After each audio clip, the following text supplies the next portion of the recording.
Vibe Show 97.9. Back again with another amazing episode. Y'all already know how we do it. Tonight we got a super special guest. I'm super excited about this king right here, man. So listen, y'all make sure y'all get your popcorns right, get your beverages or whatever you do. Y'all make sure y'all keep it locked in to this episode. It's the Vibe Show 97.9. Oh!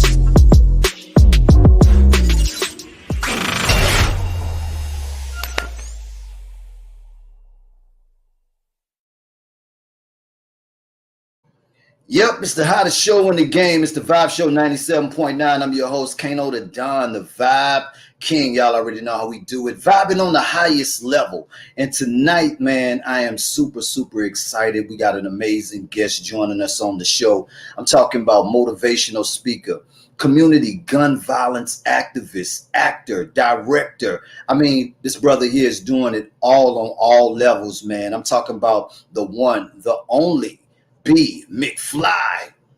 Yes. What up, B? Salute, man. Yo, what's happening with you, my brother? We doing this right now, man. I've been geeked up about this, man, for a minute. Everybody's been going crazy. So I just want to thank you for me and the Vibe team and all of the fans out there that love you so much, man. We want to thank you for some of your time, my brother. Yo, listen, man. It's love and loyalty over here, man. Always. Absolutely, man. I gotta ask you because I know it's been heated up out there, man. It's hot. Yeah, How you been? How your day been so far, man? You know what? Better than some, worse than others, man. Like, I'm staying cool when I need it, when I can. I'm getting hot when I can. Listen, just play that water sport, man. Whenever you can, if you running in and out, go play that water sport when you get some time, man. Jump in that shower and get freshened up, man. Right, absolutely, man. So listen, I'm super excited about this, man, and just having a blessing and opportunity to be able to dive in, just to go and look into your story, and man, it's definitely heartfelt, and it definitely touched me in a different way, and it just was only right to have you grace the platform, man, just so the listeners and all of your fans and stuff like that, man, could actually get tapped into you. And the ones that don't know anything about B.McFly, man, they're going to know today, though. You know what I'm saying?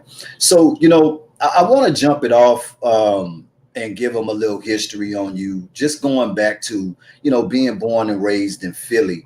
What was it like growing up for you? Well, my mother was 14 and my father was 16. So statistically, I'm not even supposed to be here, when I was born. So they had me at that age when I was born. And it's like they both were addicted to drugs. Right. At a very young age, right? And my grandmother raised me. My grandfather, he wasn't my biological grandfather, but he was the only grandfather that I knew. Right. But he was very abusive. I grew up under abusive men that showed me love but showed me hate at the same time. Wow. It was kind of strange to me at the time until I got older and I realized the trauma that he went through. Right. But you have to be strong-minded to understand that or to be receptive to that. I grew up in an aggressive environment, went to all public schools from elementary to junior high to high school.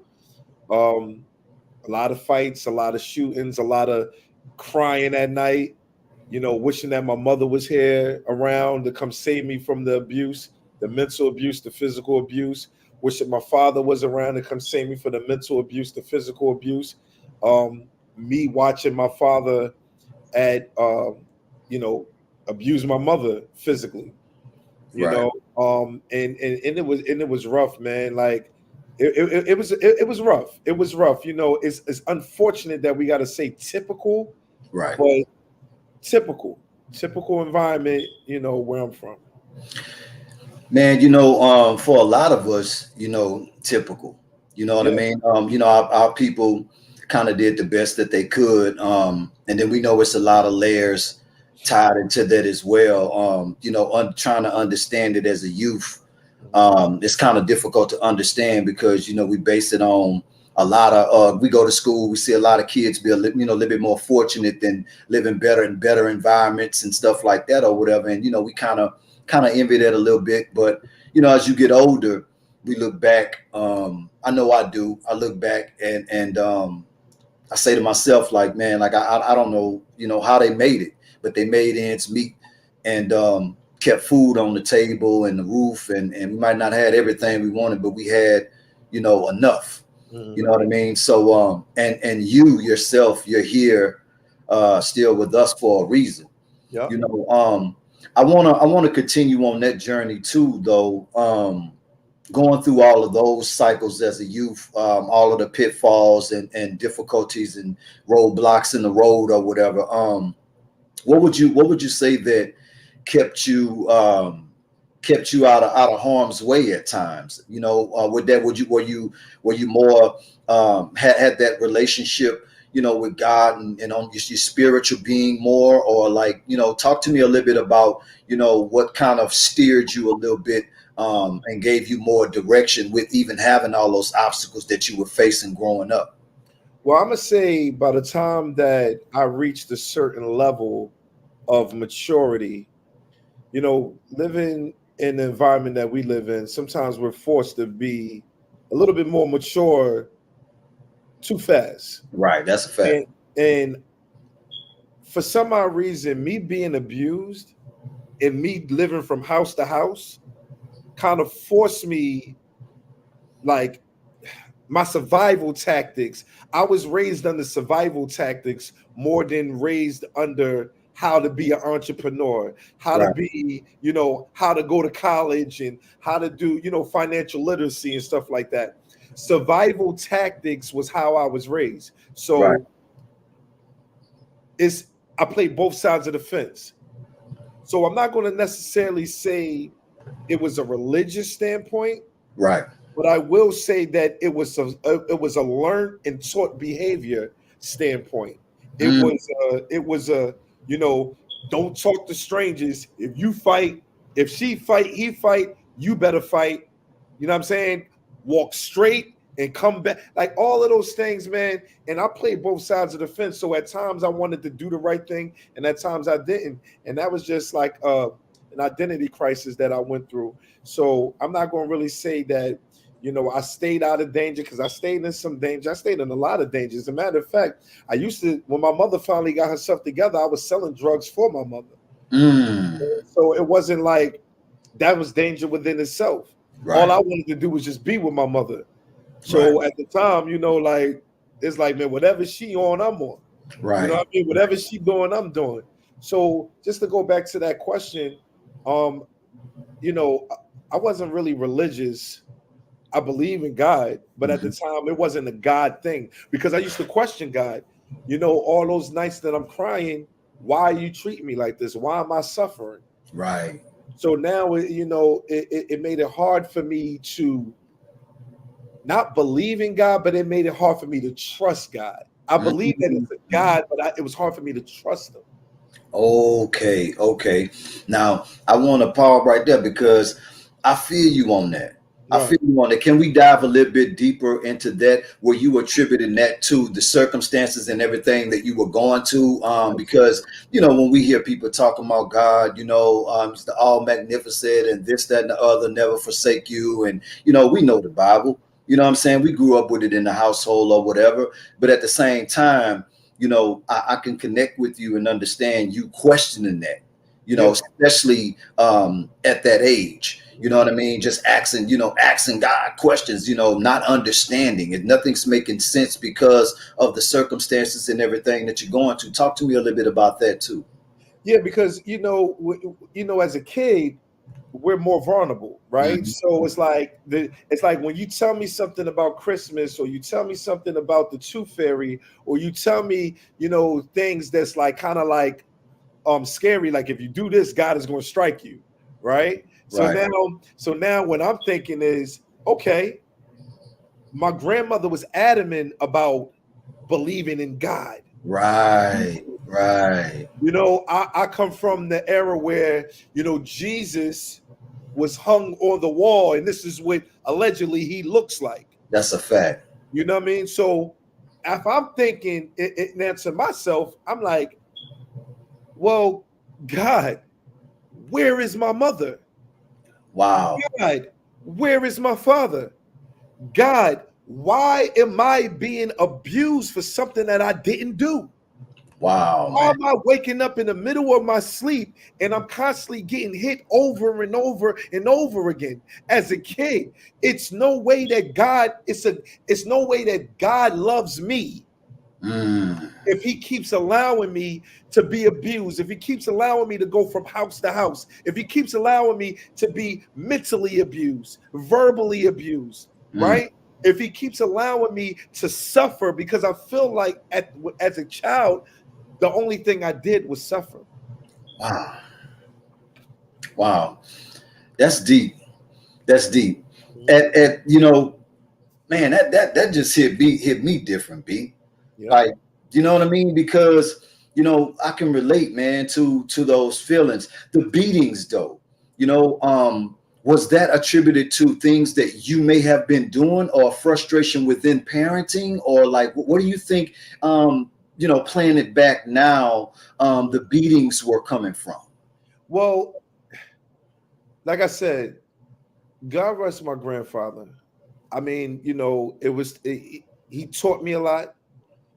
However, now that I'm older, mental health played a major role. Right. Drug addiction played a major role.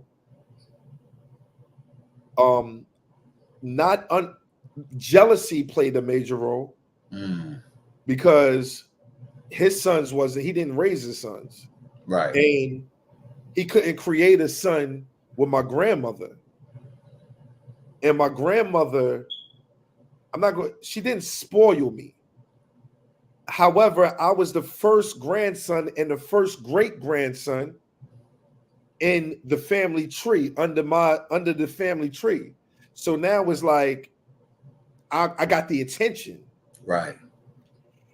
And when a man is drowning his sorrows with liquor, beer, frustration with his life, I gotta take it out. I gotta take it out on somebody else. And my Mm. grandmother, she was a nurse. She was a private duty nurse. So it was times that she was gone for like 3 days. Right. So now it's just me and my two aunts in the house. My mother's on drugs. She running the streets. And my two aunts, I'm older than my aunt by like a couple months. And then I have another aunt that like raised me. She got like 5 years on me. Shout out to Trina. Right.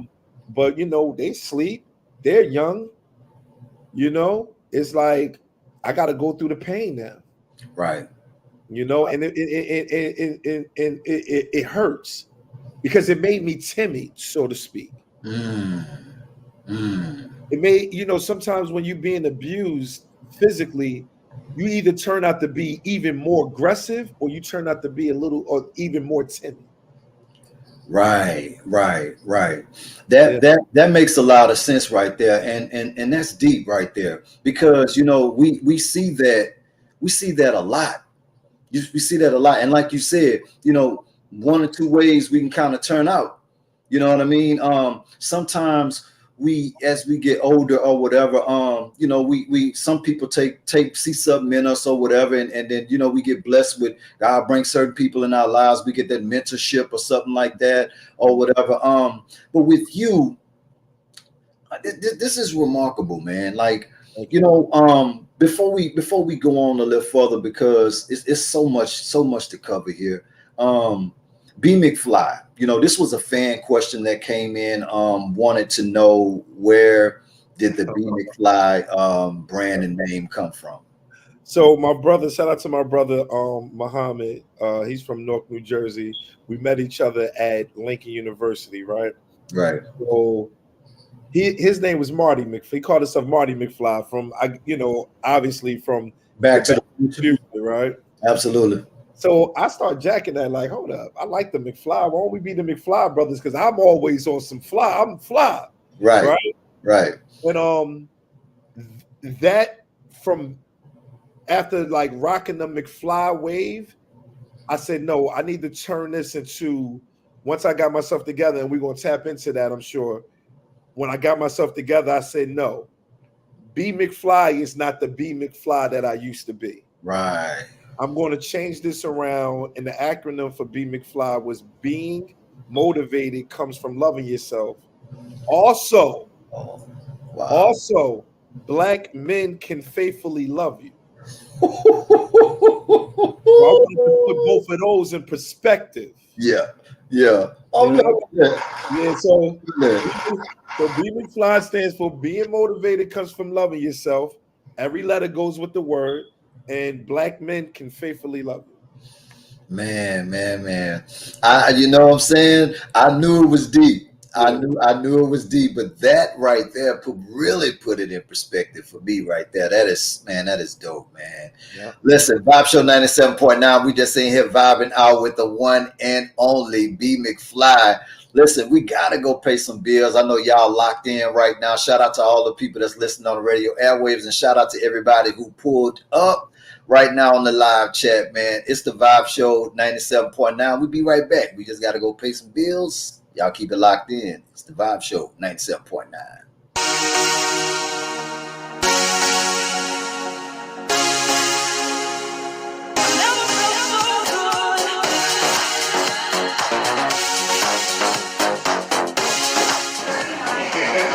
He does. And the thing is, you can't get better looking than this guy. So we gotta make sure he's feeling as good as he looks. Right.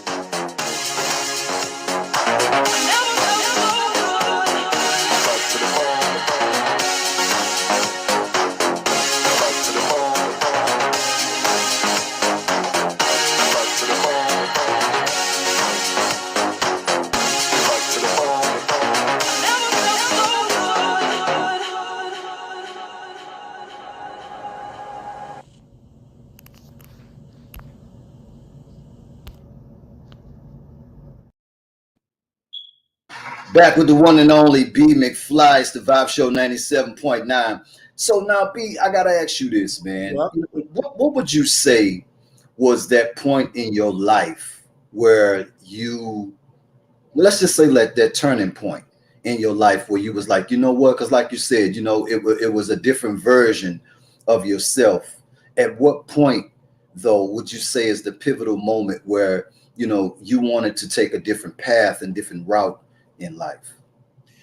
So I always wanted to stay on the route of righteousness, the right of leadership, the side of righteousness, leadership, just being that person that can break the generational curse, right? Right. But I was afraid to tap into my diamond. Mm. And I realized that God make great things hard to search for. That's right. It's not easy. God doesn't make things that's great easy to overcome. Right. And if you don't believe me, trying to find a diamond is hard. Right. But they're out there. So I realized the struggles that I went through, I was just searching for my diamond. And thank God that I'm alive to tell you that I finally found it. Now, I went to college. I went to Lincoln University. Shout out to HBCU, Lincoln University. And at the time, my stepfather played a pivotal role in my life and my best friend for helping me, choose this path. Right. After I graduated from college, I'm back into an aggressive environment. 60th and Master, West Philadelphia, where 90% of it's been shot. Right. And when I graduated in 2004, May 2nd, 2004, with a criminal justice degree, I shot July 4th, 2004. And when I got shot, my life actually went backwards.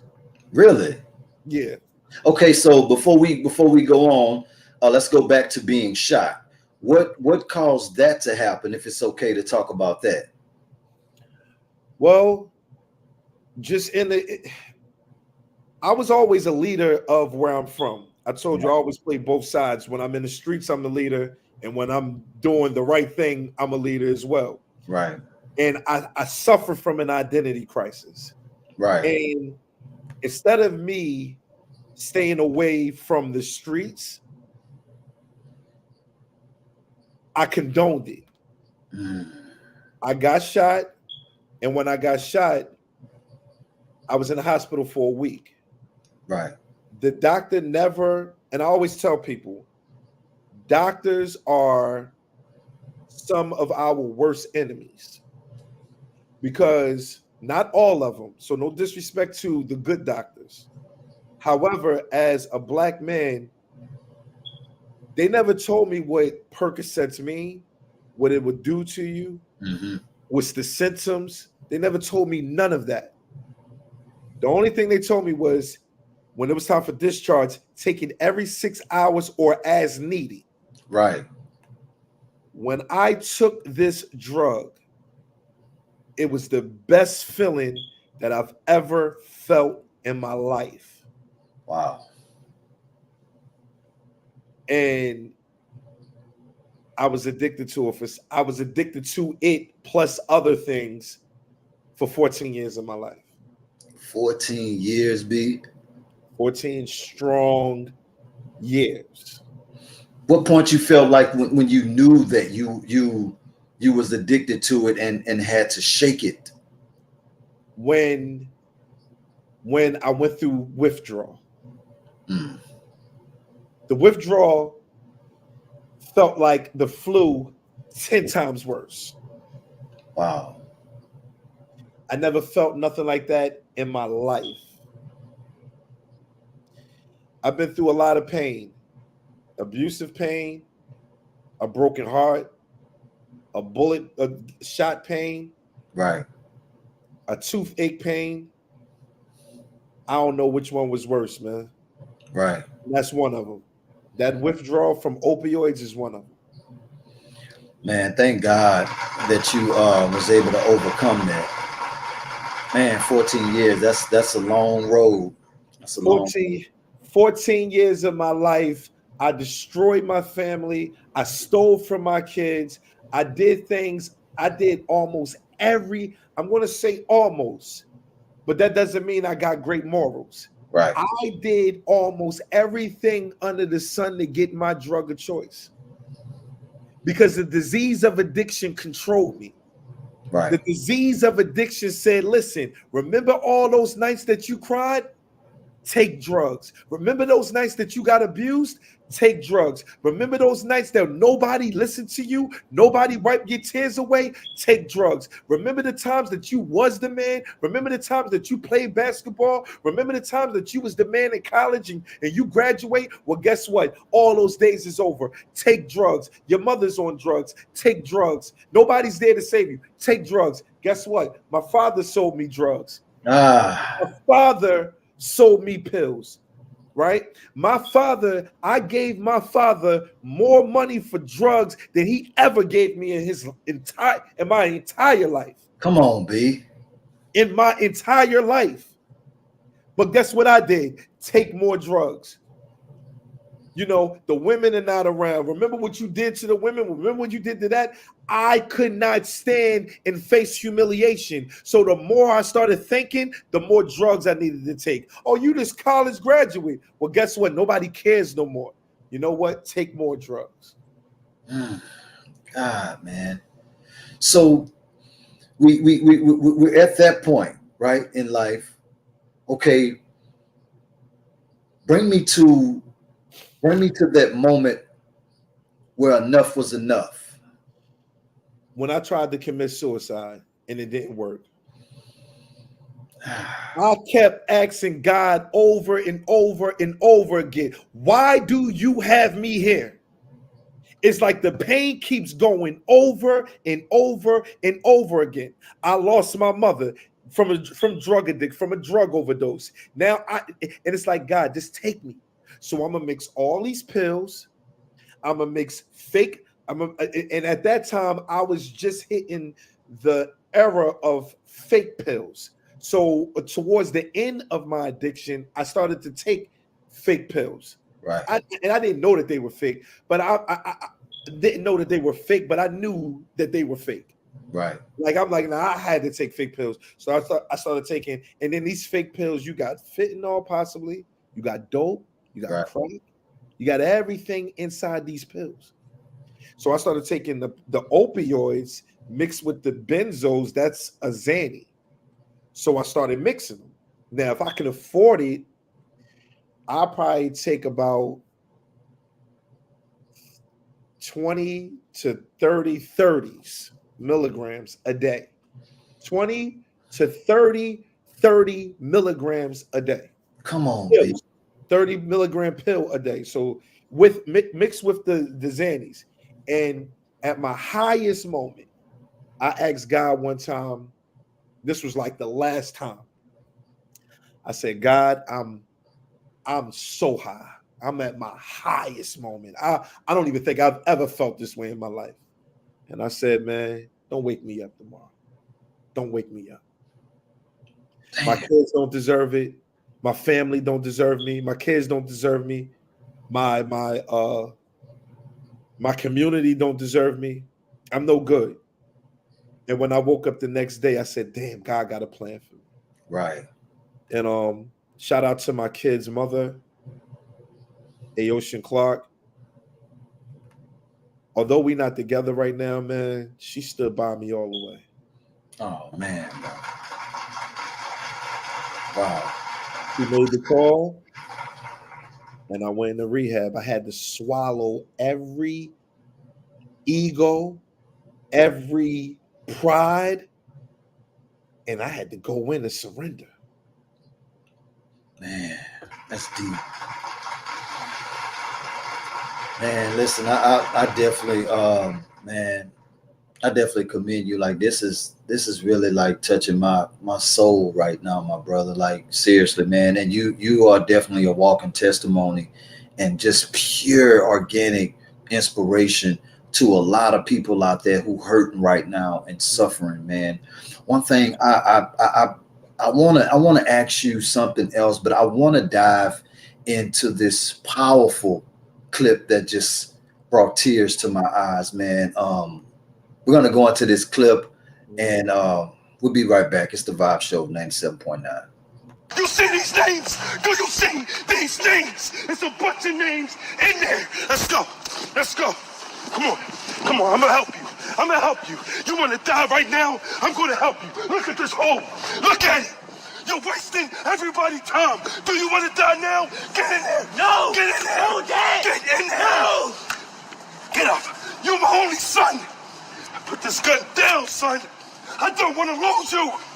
You're my only son. You all that I got. I'm your father. I'm here for you. I love you. You hear me? I do. Do you want to die, son? No, Dad. I get it. Change. I love you, man. I love you. I love you too, Dad. Sorry, man. I need you. It ain't worth it. It ain't worth it.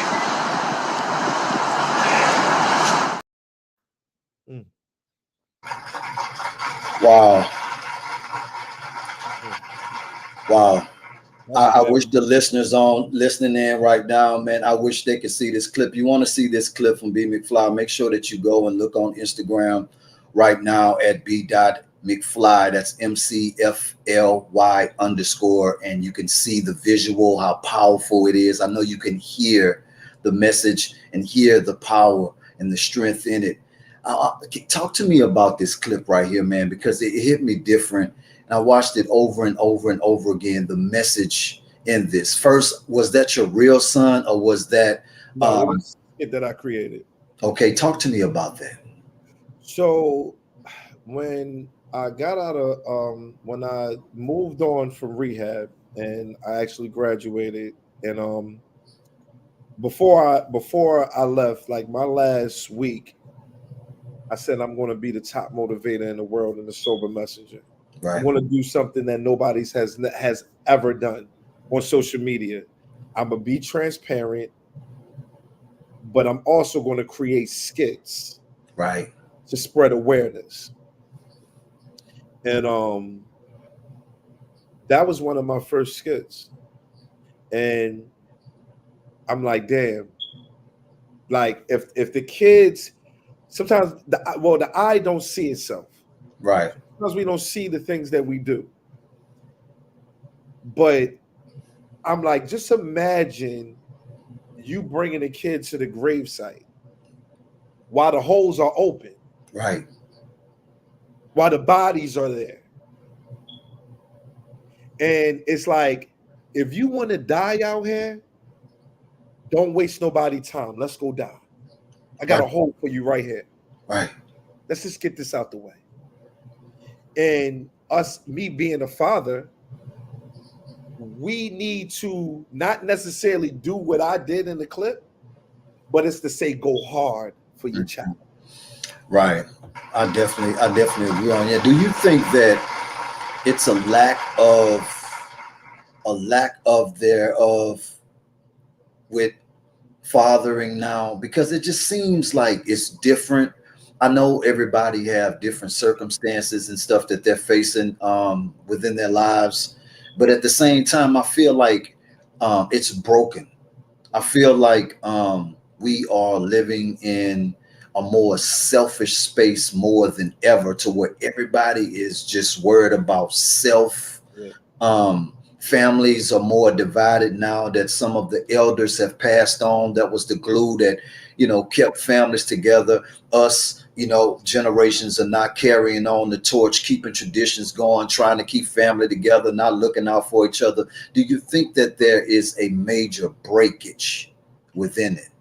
The breakage started after I want to say the Black Panther movement. Yes. After Malcolm X was assassinated, after Martin Luther King was assassinated, because when you look at it, when you put most of our ancestors in prison, now we don't know what the mind is going through when you're in solitary confinement. Right. Feed them drugs. And now it's hereditary that the drug epidemic is coming from your parents. Right. And now the women was left out there to not only be the sole provider, but the sole leader, but the women were left out there to be the sole protector. Right. The alpha women. And now mentally, we're both breaking down even more. And to speed it up to date, now it ain't even about that in particular. Now it's about competition.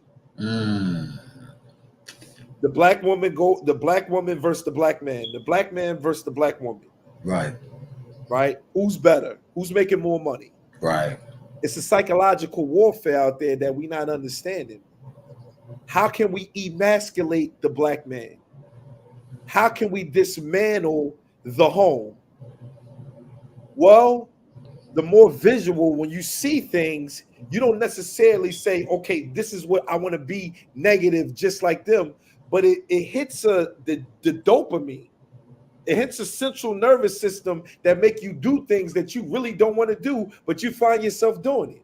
Right. So not only are we emasculating the black man, we are giving the black woman power, which is nothing wrong with it, but in the wrong way. Right. You got to remember, black men are dying for our community. Right. When you look at all the black men that got killed during the 2020, when the COVID hit, a lot of black men were getting killed by police officers. Right. The narrative is black men don't care.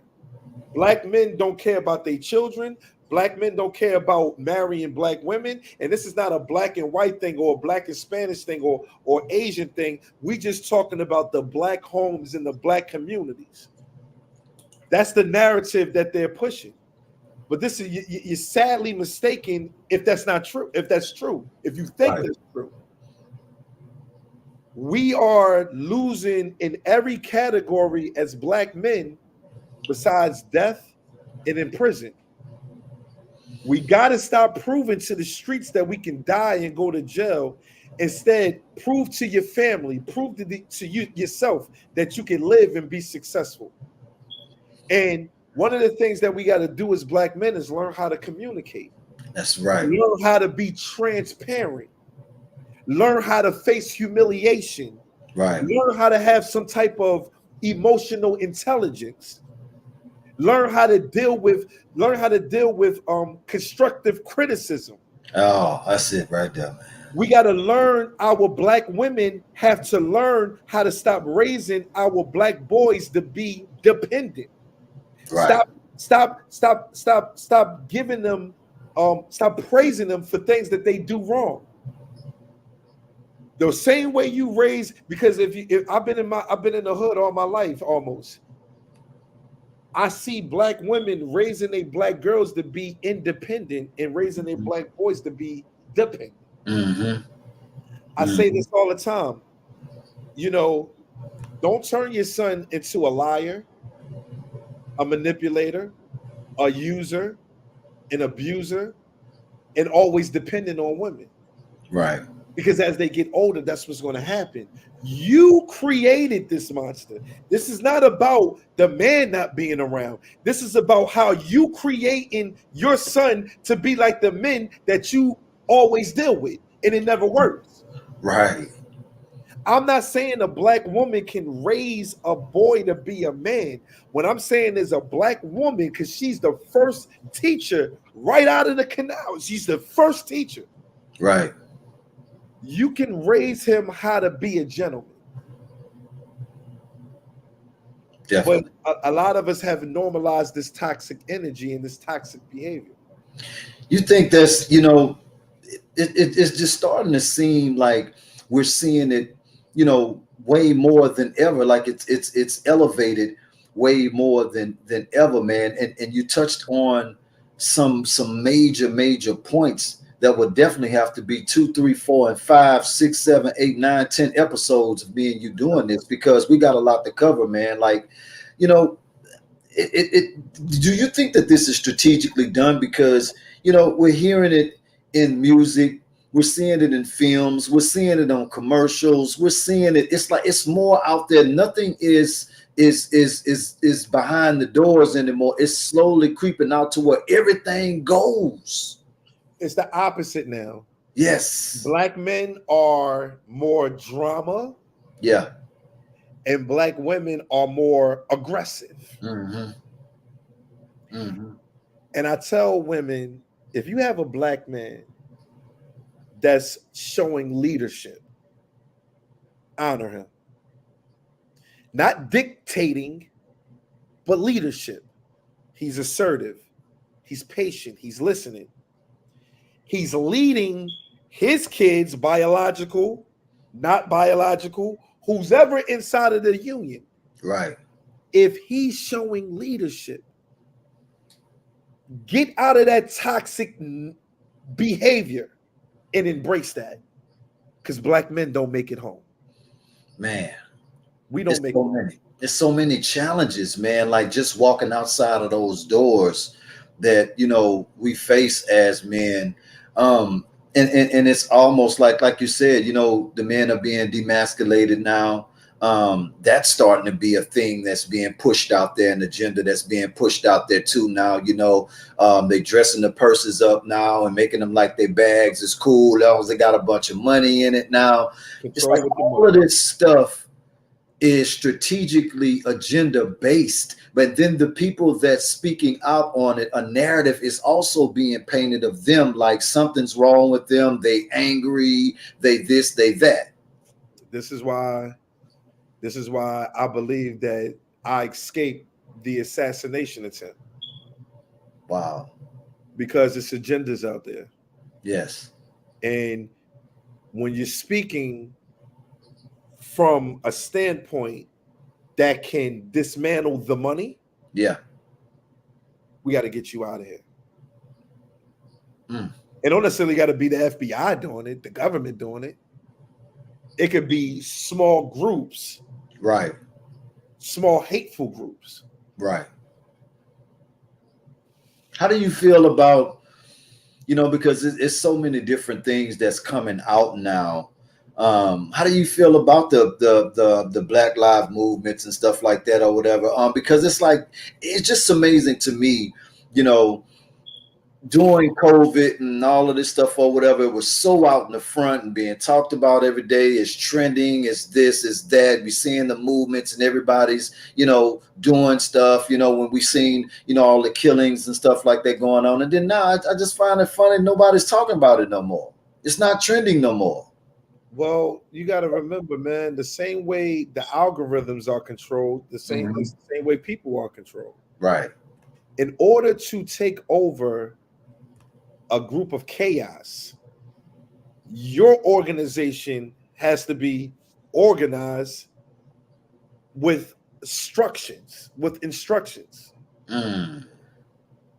You can, I don't care who you are, I don't care how wild you are, how dysfunctional you are, the company that want to take over you, the people that want to take over you, as long as they have some structure within their environment, they can take over you. Wow. It's emotional based, man. I gotta do things that's going to touch your emotions. I bear gifts. Right. You want to get your hair done? I got the weaves and stuff for you. I got the clippers for you. I got everything that you need. You want to get your toes and your feet done? I got all that over here. You don't feel like going to the store and growing your own food and none of that? I got the Chinese store. In Philly, we got the Chinese stores. We got the bodegas. You don't got to go nowhere. The blocks are crowded. Just stay in this. Just stay here. Yes. Don't go nowhere. Yes. It's a maze. In Philly, blocks are like this. And in New York, blocks are like boom, boom, left, like straight and cross on top of each other. Right. Don't go nowhere. Stay right here. We got everything for you. Right. And we'll be growing and expanding our communities over here. We just need you. We're gonna put everything that you need, from drugs to everything that you need, right here. You don't need to go nowhere. Stay right here. We don't have enough heart to go at the real enemy, and they know that. See, being aggressive towards you is easy. Right. Let's go be aggressive towards the real enemy, though. They know that, they know us as a whole. We don't have no heart to do that. So this Black Lives Matter movement, congratulations. Let's deflect and let's change the mindset. And now it's done. Everybody made their money. Everybody made money. Ones and twos. Congratulations. Let's start on something else now. man, that's so true, B. Man, it's crazy. So do you think that, because it's we see in a multiflux of young artists who don't even care about the essence of the blessing, being able to do what you love to do and make money while doing it and change your family's lives, as long as this narrative, and even with the women artists as well, we're starting to hear more aggression, they more aggressive than some of the dudes nowadays. Like, what are your feelings on the music right now? I mean, they tired. Like, they had a hard life too. The women had hard lives. The women are the ones that got to grow up first. They're more mature than the women, period, are more mature than men, or they mature first. Right. And then they push the narrative on them. The mother is saying, help wash his brother up, wash your sister up, go ahead and cook, feed your brother. Well, mom, I'm only 10 years old. Feed your sibling. Right. They tired of that ish too. They tired of getting raped. They tired of getting abused. They tired. So guess what? Everybody don't got the luxury of shaking their butts and having all of those things. So let me let y'all know let me show y'all my aggression. My story. Let me show you. Let me let y'all hear my story. Right. Because I don't got no, the men not around. They locked up. The men is locked up, dead. or have switched to the other side now. Switch to the other side on drugs. See, one thing about mental health, right? It's 4 things that we do to compress our mental health. Food, we eat food, we take drugs, we're aggressive, and sex. Right. The one thing that we can do real good is 2 F's. Fight and Right. Right. we do that to perfection. Right. Right.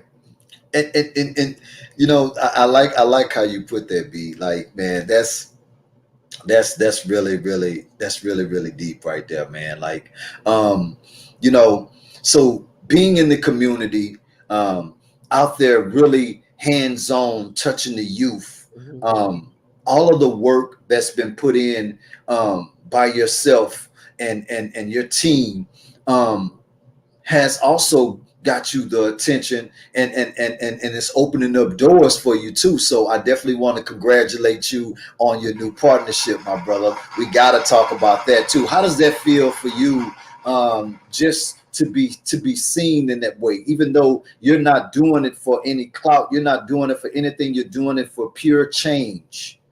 Talk to me about that. I love to have fun. Like I come from, I'm an 80s baby. I come from the era where we had us. Right. How to utilize us to make life fun, right? Right. Right. So I'm not just this militant. I keep the culture. We are the culture, right? Just because I'm wearing Timbs and a hoodie on don't mean I'm a bad person. Right. It's just the culture. So linking up with Cameron and being a content creator for It Is What It Is, that was like perfect for me because I like to have fun. I like to make people laugh too. So when I'm doing my skits, I don't just make like gun violence awareness and drug addiction awareness skits. I make funny skits as well. So jumping on there with him, man, and I'm able to keep people laughing and doing this flagrant pause of the week. It's fun, man. It's fun. I love it. Yeah, congratulations to you. I jumped right in that man DM. I jumped in that man DM and said, "Yo, Cam, what's up?" And that's what I'm saying, man. Like, and by him being, and shout out to Cam too, man, for being a real one. Real always recognize real. And I definitely commend that brother on that, man, because you're doing amazing things out here, and more doors are going to be opened as well, because at the same time, you're plugging into the right outlets. You know what I mean? And the message that you're putting out there is real potent. It's real necessary, in my opinion. And I love what you're doing. Any resistance, and talk to me about any resistance that you have gotten from anybody or whatever. Because when you walk into this type of space right here, you already know that it's always some obstacles in the way. There's always going to be some people who want to shut that down. And take, go to, extra measures to try to shut that down, even though you would think that somebody doing something positive, we would want to, expand that.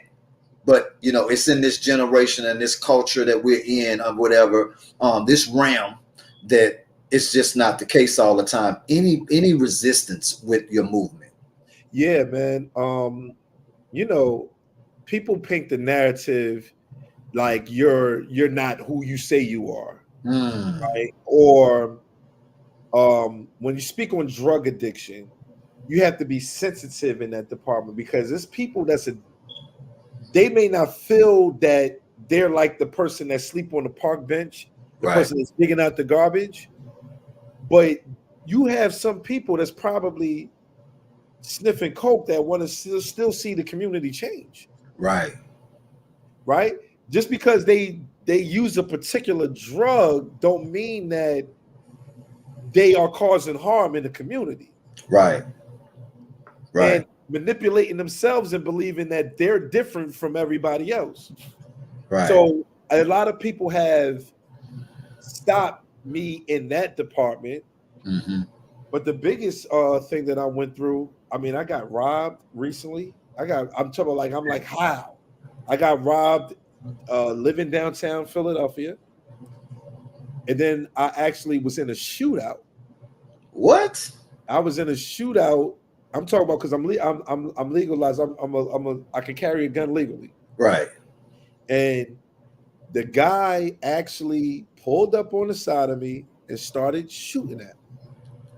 What? Did you know this guy or? I had three altercations.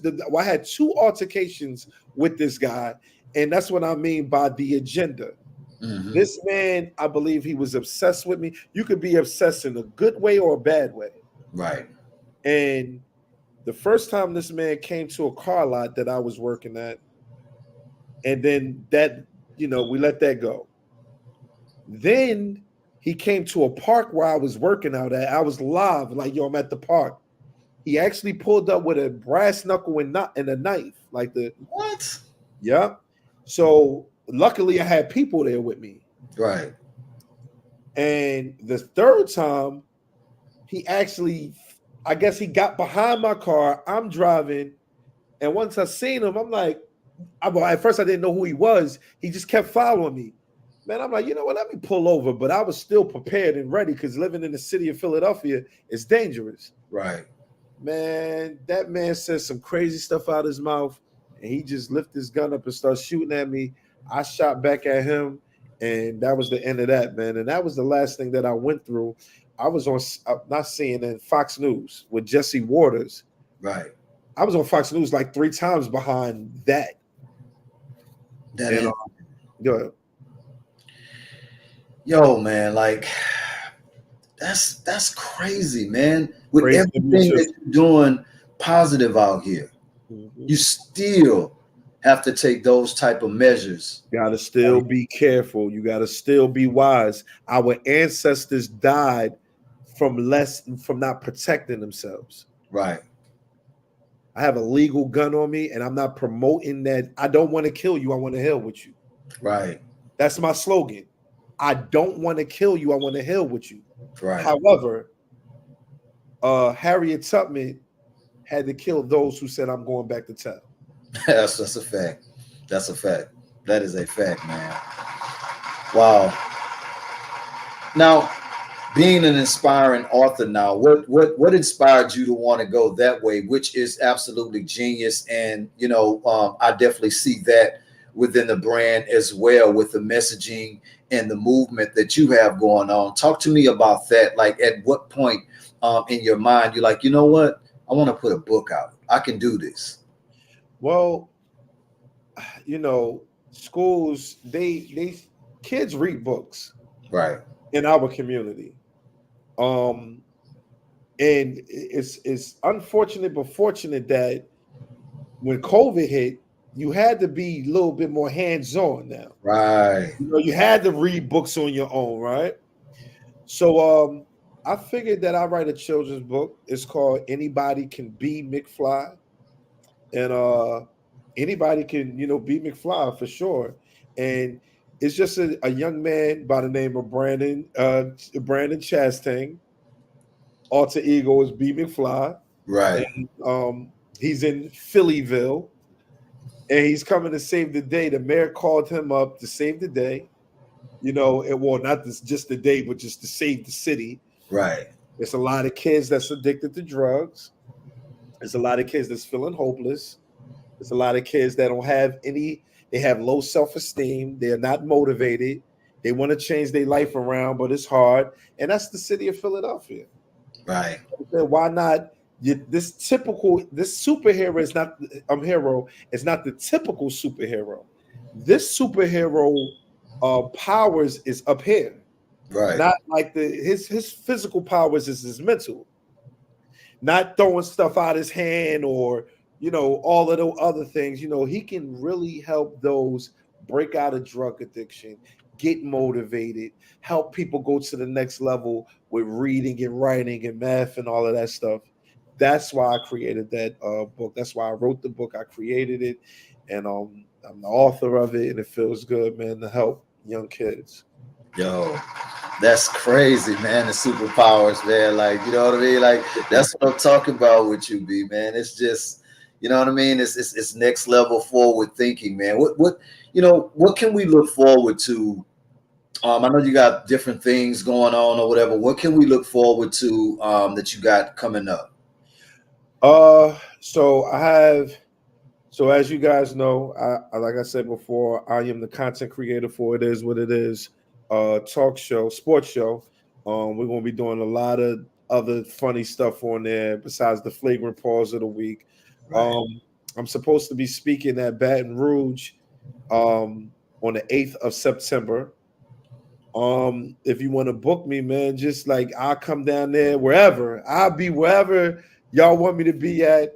You know, I don't really have too much. I'm just going to be I'm just going to be creating, man. I'm going to be on the internet dropping bombs, you know, and just keeping it, you know, doing what I'm supposed to do, man, for my community.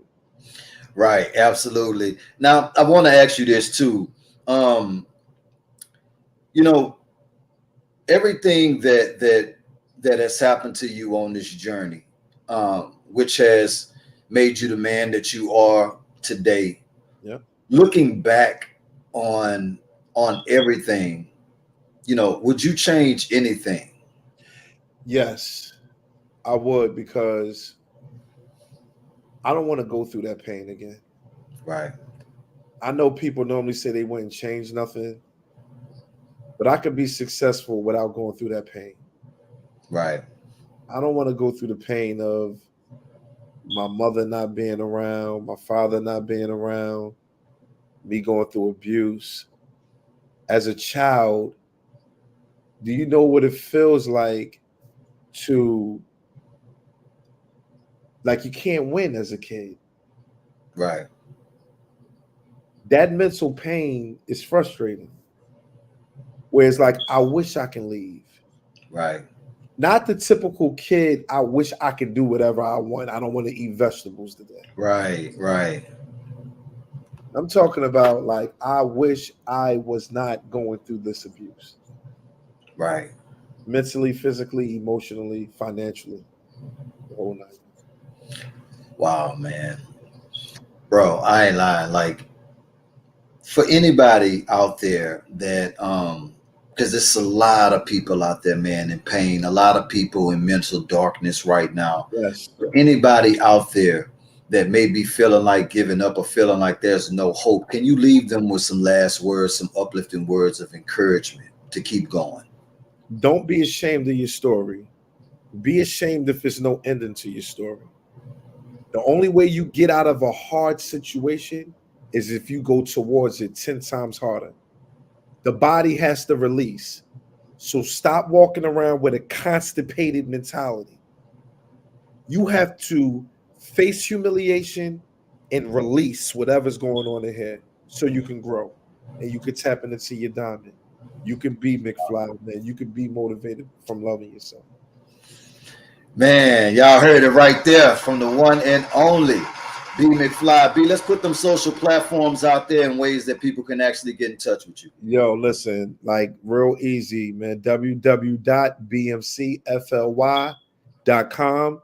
You will see all of my handles on there, or just Google me, Brandon Chastain. Just Google, just type in Brandon Chastain, and you'll see it. Trust me, I'm around, I'm ready, I'm available. Buy my book. All right, this is B.McFly, the top motivator in the world, and your sober messenger. Let's go! Listen, y'all make sure that y'all tap in. Y'all log on right now to www.bmcfly.com. Y'all go there, man. Y'all also make sure y'all visit and support this brother and follow this brother on IG. Take your donations too. Come on. Absolutely, man. Make sure that y'all tap in right now and get his brother some love, and definitely pour back into his cup, because he's constantly pouring and pouring and pouring, man, back into ours, man. B, listen, bro, I love you, bro. I'm so proud of you, man. Listen, we connected now. You know what I'm saying? You coming to BR. I definitely want to holler at you behind the scenes, because I know some people down there or whatever to see what resources you may need or whatever while you in town or whatever. So I'll definitely get with you. I'll hit you in the DM, give you my number. We can get connected, and we can chop it up on that. and anything else that you may need resources or support on or whatever, we definitely here for you, my brother. You're part of the Vibe family now, and you definitely have our support on all your platforms and everything, man. And we just really, really honor and appreciate you coming on here. And you know, once you come on the Vibe show, you're part of the Vibe family, so you have to come back on here anytime you want to come back on here, my brother, for real, Absolutely, man. I had a great time. Thank you, brother. Love you, brother. Absolutely, man. Listen, y'all make sure that y'all get locked in, man. Go follow this brother, man, on all platforms. Like he say, Google him. You can even Google B.McFly. Everything pulls up. You know what I mean? This brother is out there. Make sure that y'all get tapped in and get connected, man. Listen, we love y'all. Everybody who was on there, everybody on the radio airways or whatever, we want to thank y'all so much for tuning in, and big shout out to everybody, man, that was on the live tune in, checking out the one and only B.McFly. B, we love you. We're wishing you more blessings and more success and protection with everything that you're doing out here, my brother. Sky is the limit, man. Absolutely. Let's go. Absolutely. We out of here, man. It's the Vibe Show. Make sure if you are not subscribed to the Vibe Show 97.9, make sure y'all hit that subscribe button. Turn on those bell notifications, man, for more exclusive content coming up. If you are not tuned in to the Vibe Show 97.9, I don't know what you got going on, but please go and visit the radio station website. We playing nothing but the hits, old and new, 24/7, and follow us on Instagram and all of our platforms at the Vibe Show 97.9 FM. Me and B.McFly, we out of here. Y'all enjoy y'all Sunday. Y'all be safe. We out of here. Peace. Peace.